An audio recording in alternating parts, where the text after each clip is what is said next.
Salam sejahtera buat kita semua. Patut kita selalu bersyukur kepada Tuhan kita Yesus Kristus yang datang ke dunia ini menyelamatkan kita. Sejak Dia lahir di Betlehem hingga disalibkan di Bukit Golgota, kehidupannya sepenuhnya dalam mengasihi kita dengan kasih yang berkorban. Sebab itu, mari kita selalu bersyukur kepada Dia. Give thanks with a grateful heart.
Saudara yang terkasih dalam Yesus Kristus, pengorbanan Yesus di kayu salib adalah puncak pengorbanannya.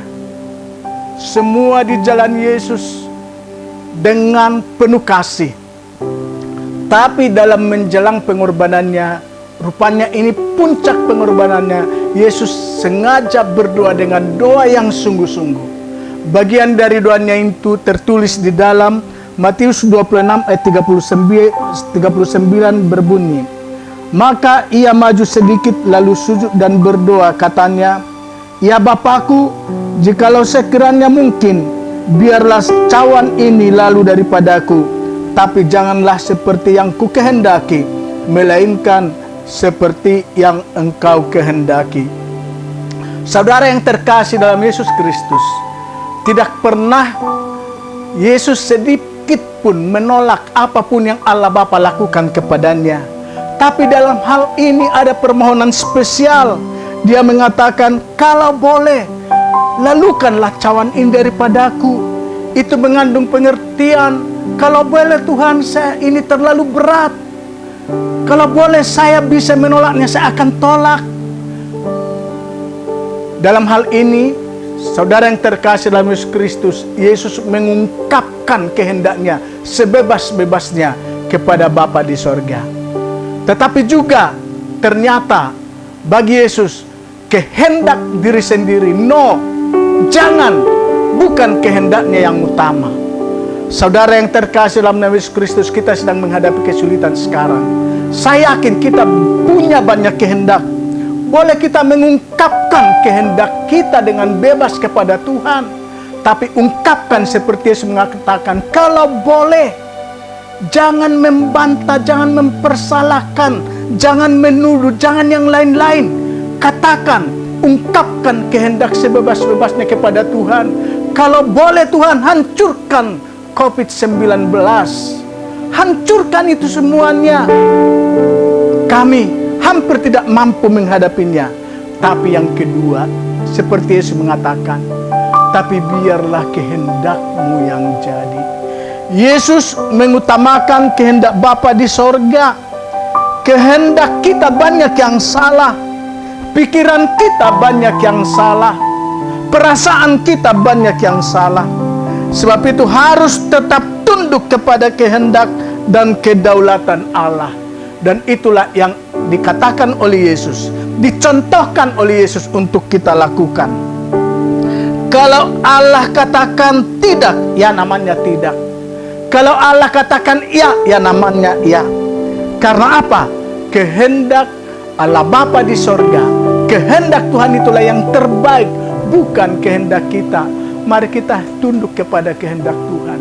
Karena apa yang Tuhan izinkan terjadi pasti mendatangkan kebaikan kepada kita. Sebab itu kehendak kita boleh kita mengungkapkan dalam doa dengan sungguh-sungguh kepada Allah. Tapi di atas semuanya seperti Yesus mengatakan, kalau boleh, lalukan cawan ini, tapi kehendak-Mu lah yang jadi. Akhirnya Yesus menjalani kehendak Bapa di sorga. Dan ketika dia menjalani kehendak Bapa di sorga itu, Yesus menjalaninya dengan keberanian. Tapi Yesus keluar sebagai pemenang. Kalau kehendak Bapa kita utamakan, kita pasti keluar sebagai pemenang. Apa yang dilakukan oleh Tuhan, itulah yang terbaik. Saudara yang terkasih, mari kita terus bersyukur kepada Tuhan. Dialah Tuhan kita yang luar biasa. Salam, salam sejahtera buat kita semuanya. Salam sehat.